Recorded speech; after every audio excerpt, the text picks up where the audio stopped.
World of Warfare presents the Battle of the River Plate. After the outbreak of World War II, the neutral country of Uruguay found itself with a ringside seat to the first naval battle of the war, not to mention the last broadside naval battle in world military history. It was here on the River Plate Estuary in December of 1939 that the British cruisers Exeter, Ajax and Achilles cornered the German battleship, the Admiral Graf Spee, replete with all the time-honored bromides of men at war, strategy, weaponcraft, and raw courage. When the Battle of the River Plate was over, one British cruiser was crippled and two others critically wounded. Yet 4 days after the fight was over, the Graf Spee would mysteriously slip from the estuary's surface to lie on the bottom of the river. Looking backwards first, on June 30th of 1934, just 6 months after Adolf Hitler came to power, the shipbuilding port of Wilhelmshaven, Germany, bristled with spectators for the launch of the pride of the German Navy, the pocket battleship Graf Spee. Conspicuously absent, however, was Hitler himself, who was busy purging his perceived political enemies in an event called the Night of the Long Knives, or Ramputsch in the German, intended to clear his way to become dictator of Germany and master over his European neighbors. Urged on by Hermann Göring and Heinrich Himmler, the purges included extrajudicial executions of national leaders such as Ernst Röhm, Gregor Strasser, former Chancellor Kurt von Schleicher, and Gustav Ritter von Kahr, the latter helping to suppress Hitler's 1923 beer hall putsch. After Germany's surrender following the First World War, Allied leaders forced Germany to sign the Treaty of Versailles, which imposed punitive repayment demands intended to reimburse the Allies for their expenses fighting the war, at the same time forbidding Germany from building fighter aircraft or any warships larger than 10,000 tons. Yet when Hitler rose to power, he ordered his engineers to use every trick in the book to cut down on the weight of his warships, who in turn came through by welding the Graf Spee's hull electrically rather than the old technique of using thousands of rivets, reducing hull weight by 15%, which in turn allowed for the placement of heavier guns. The result was a ship that was faster than anything more powerful, and more powerful than anything faster. At least on paper, the newly christened warship was unstoppable. With a fuel capacity range of 16,000 nautical miles, the Graf Spee was able to operate deep in the Atlantic or Indian Oceans without refueling.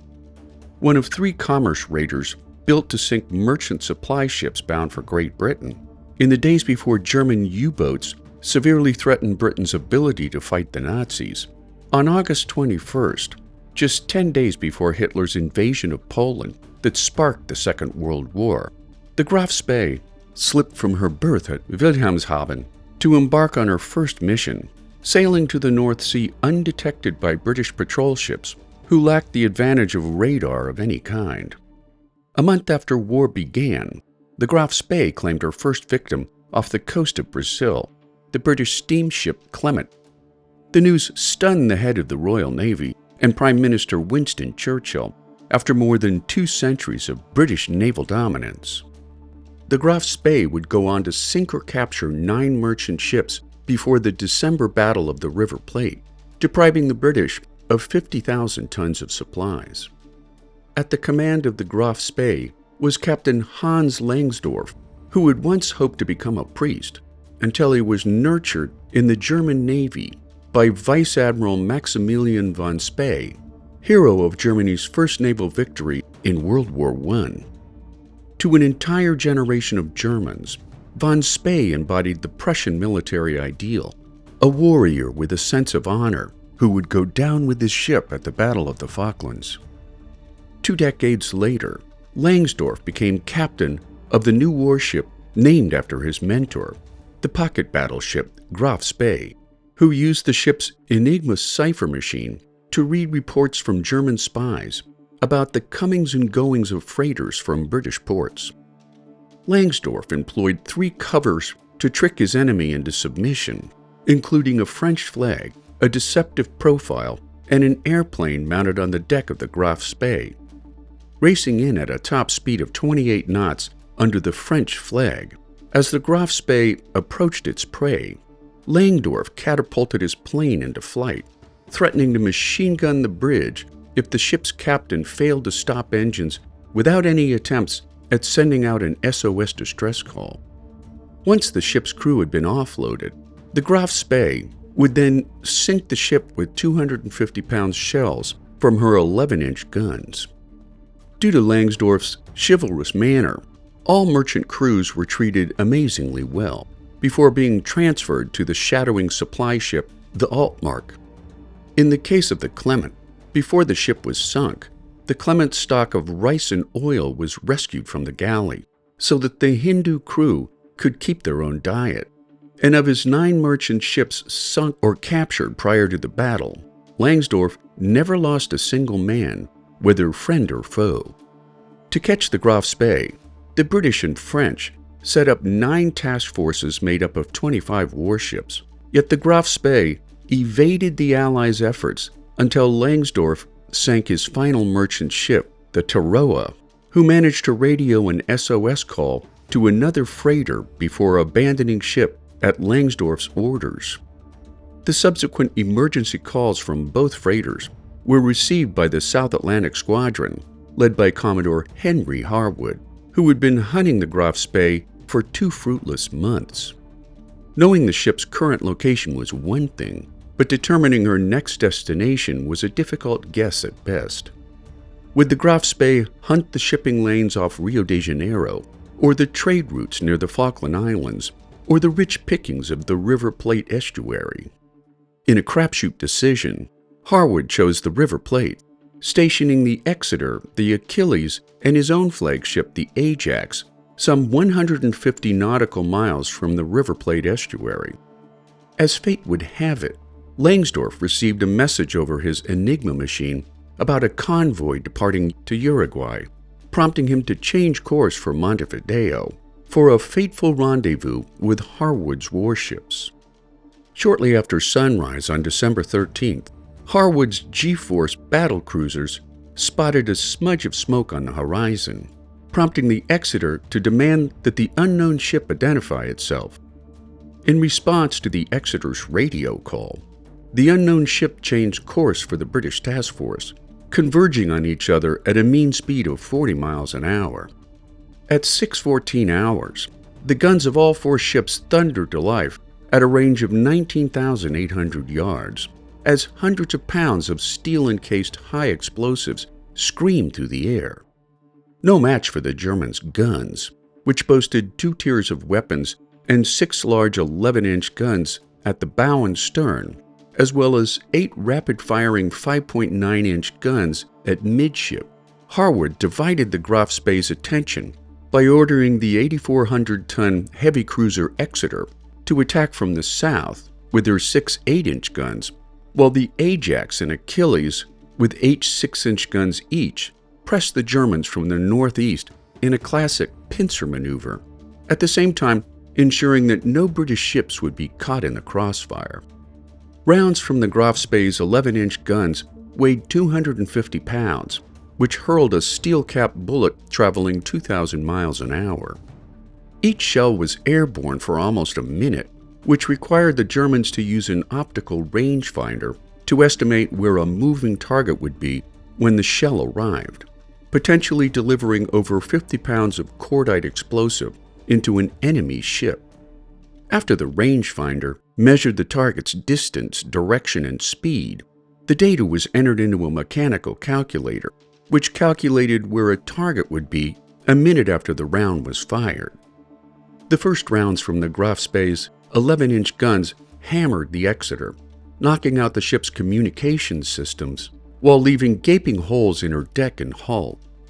One shell hit the Exeter's bridge, killing the ship's captain, Frederick Bell, and most of the ship's command staff. A second shell disabled her forward turret. Despite the carnage, the ship continued fighting, her remaining guns maintaining fire. Smoke and flames poured from her superstructure. 66 men lay dead after a second salvo shattered another of Exeter's gun turrets, prompting the Ajax and Achilles to rush in to save the crippled ship from total destruction. While the Graf Spee's 11-inch guns kept pounding the Exeter, Langsdorff turned his 5.9-inch guns on the newcomers. Despite the damage caused by the Graf Spee, the Exeter and Achilles turned up the pressure by firing 4 torpedoes at the enemy ship, although none made contact with the Graf Spee. Langsdorff responded to the torpedo attacks by training his guns on the Ajax and Achilles, delivering an 11-inch shell into the main deck of the Ajax, which slammed through 3 cabins and a magazine, killing 4 sailors and wounding 5 more. Langsdorff himself was wounded by splinters, but refused to leave the bridge. The battle continued for over an hour, as the Graf Spee and the 2 light cruisers exchanged heavy and accurate fire. The 3 British cruisers were in bad shape after the Graf Spee's attacks. The Achilles was low on ammunition. The Ajax had only 1 turret still firing, while aboard the Exeter, 1,000 men expected the Germans' next shot to send them to the bottom of the ocean. Instead, the Graf Spee surprised everyone by breaking off the fight. Despite his fears that the Graf Spee was luring him into a trap, as the Exeter limped toward the Falkland Islands, Harward cautiously led the Ajax and Achilles after the Graf Spee, laying offshore after the German panzer ship entered Montevideo harbor just after midnight on December 14th, where one of the great early dramas of the war was about to captivate the world's attention.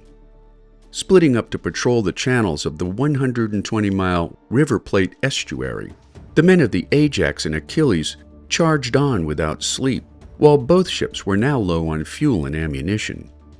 Knowing that any one-on-one engagement would be fatal against the superior firepower of the Graf Spee, Britain's hopes turned to Eugene Millington Drake, the British ambassador to Uruguay.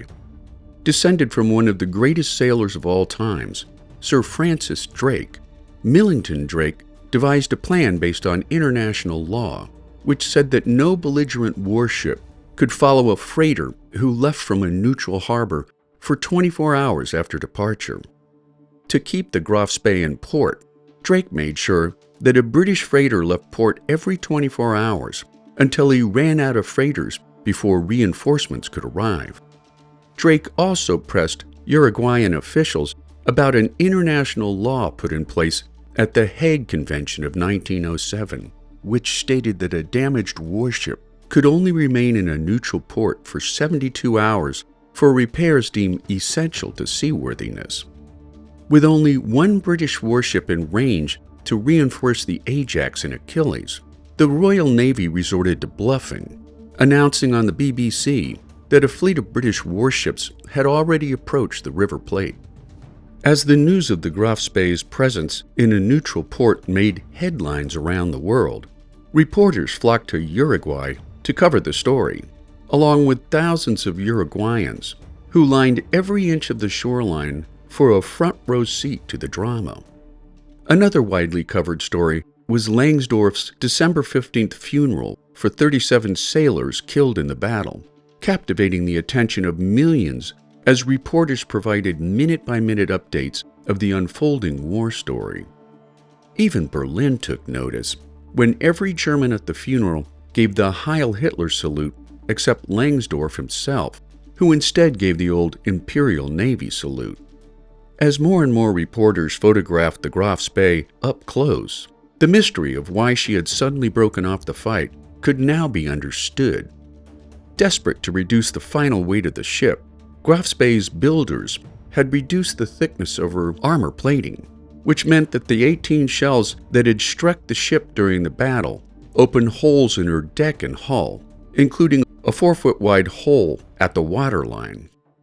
Several guns had also been knocked out, but even worse, the onboard refinery that turned crude oil into usable fuel had been damaged, leaving Langsdorff with no other options but to anchor in Montevideo for what he hoped would be 2 weeks of repairs.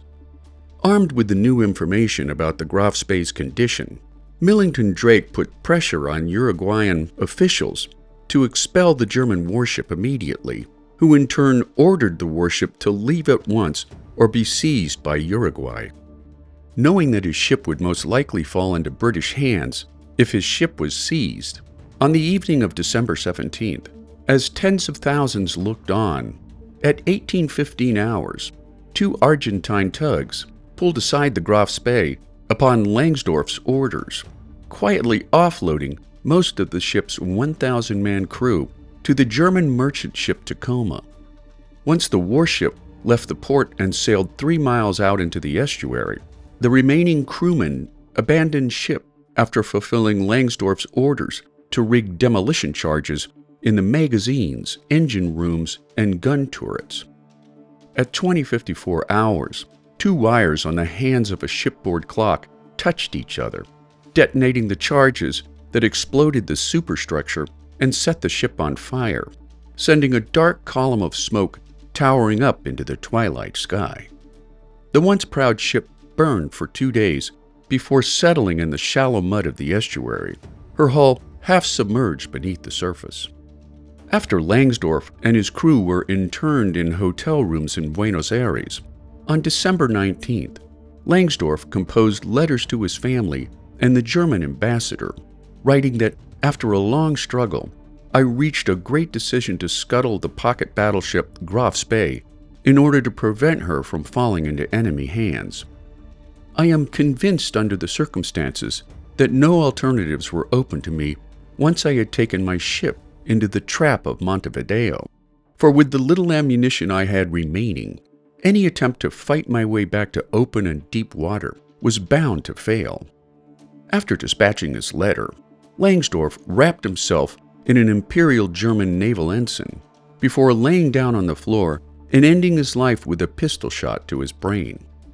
For their part, Germany announced that Langsdorff had gone down with his ship to fulfill the expectations of Adolf Hitler, while Langsdorff's body was never repatriated to Germany, but still lies buried in a marked grave in Buenos Aires.